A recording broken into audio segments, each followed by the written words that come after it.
तो स्टूडेंट्स, आगे बढ़ते हुए प्रश्नावली 1.1 का आज हम चौथा प्रश्न हल करना सीखेंगे। तो इसमें हमें HCF दिया गया है 9। ठीक है, HCF कितना दिया गया है? 9। किसका दिया गया है? संख्याओं 306 और 657। ये दो संख्याएं हैं जिनका HCF हमें 9 दिया गया है।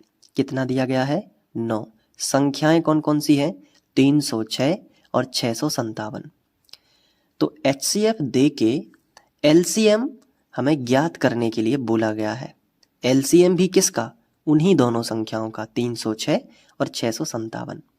ठीक है, तो हम सॉल्यूशन इसका उसी तरीके से करेंगे जैसा हमें बोर्ड एग्जाम में करना है।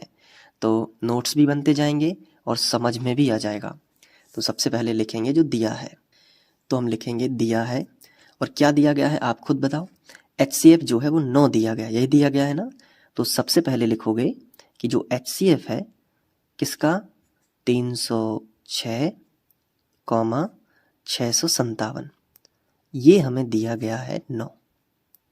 ठीक है, तो अब एक फॉर्मूला लगाएंगे और ये पूरा सवाल सॉल्व हो जाएगा। फॉर्मूला क्या है? हम नीचे लिखेंगे हम जानते हैं कि, तो इतना लिखोगे हम जानते हैं कि, और नीचे वो फॉर्मूला यानी वो सूत्र जो हमने जांच में लगाया था, अगर आपको याद हो।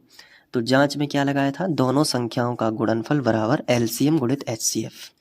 तो मैंने आपको कहा भी था कि ये जो फॉर्मूला है ये आपको याद कर लेना है। दोनों संख्याओं का गुणनफल बराबर HCF गुणित LCM। अब दोनों संख्याएं कौन कौन सी हैं? तो ये हैं 306 और 657। इनका हम गुणनफल लिखेंगे। तो चलिए, हम 657 में गुणा किसका करना है? 306 का। तो पहले हमें 306 लिखना था, फिर हम 657 लिखेंगे। बराबर बराबर है तो बराबर का चिन्ह लगा दिया। अब HCF कितना है? तो HCF दिया गया है 9। गुणित लगा है तो गुणित का चिन्ह लगा दो।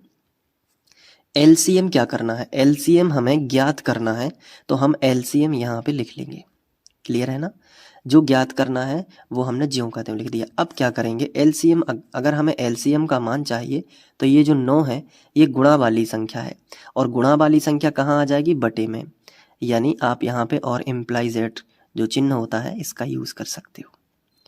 तो ये जो 9 गुणा में है वो बटे में। तो पहले जो दो संख्याएं थी उनको लिख लो, यानी 306 गुणित 657, पहले इसको लिख लिया। अब जो संख्या 9 गुणा में है वो बटे में आ जाएगी, तो नीचे लिख दिया कि ये बटे में आ गई। और बराबर कितना हो जाएगा? LCM। मतलब अब काट पीट के जो भी उत्तर आएगा वो LCM कहलाएगा। ठीक है, तो चलो अब बहुत आसानी से हो जाएगा। देखो 9 से ये कट रहा है क्या? बिल्कुल, 9 एकम 9। और ये 30 ले लो पहले, तो 9 की दूनियाँ पढ़ो कि 30 से ज़्यादा ना हो। तो 9 एकम 9, 9 दूनी 18 और 9 तिया 27, 3 बार में कटा। 27 निकल गए 30 में से, क्योंकि 9 तिया 27 हुए हैं। 30 में से 27 निकले तो कितने बचे? 3 बचे, तो हो गए 36। फिर से 9 से चला जाएगा, 9 चौके 36, यानी 9 से 306 34 बार में कटेगा। तो 34 यहाँ पे आपको लिख देना है और गुणित करना है 657, और बराबर आ जाएगा LCM। अब जो भी गुणा करके उत्तर आएगा वही LCM है, तो हम इसका रफ पेपर में गुणा कर लेते हैं। तो सबसे पहले हम जो अपनी बड़ी संख्या है वो हम इस तरफ लिख लेते हैं 657, और जो छोटी संख्या है वो हम अपनी राइट तरफ लिख लेते हैं, यानी 34। अब सबसे पहले हम 4 से करते हैं गुणा। कितने से करेंगे? 4 से। तो 4 सत्ते 28, या 7 चौके 28 की 8 हासिल आ जाएगी 2। फिर 4 पंचे 20, 20 और 2 22, 22 की 2 फिर हासिल आ जाएगी 2। फिर 4 छाऊं 24, 24 और 2 कितने हुए? 26। तो यहाँ पे आ गया 26। अब गुणित का चिन्ह लगा लिया नीचे। अब 3 का करो, 30 आते 21, 21 की 1 हासिल आ जाएगी 2, 3 पाँचे 15, 15 और 2 17, 17 की 7 हासिल आ जाएगी 1, और 3 छाऊं 18 और 1 हासिल की तो 19। अब जोड़ दो, तो 8 ज्यों का त्यों, 2 और 1 3, 7 और 6 13, 13 की 3 हासिल आ जाएगी 1, 9 और 2 11 और 1 12, 12 की 2 हासिल आ जाएगी 1, 1 और 1 2, यानी 22,338। तो यहाँ पे हम लिखेंगे 22,338। 38 और यही हमारा क्या आ जाएगा LCM बन जाएगा ना। तो इसको कर लेना।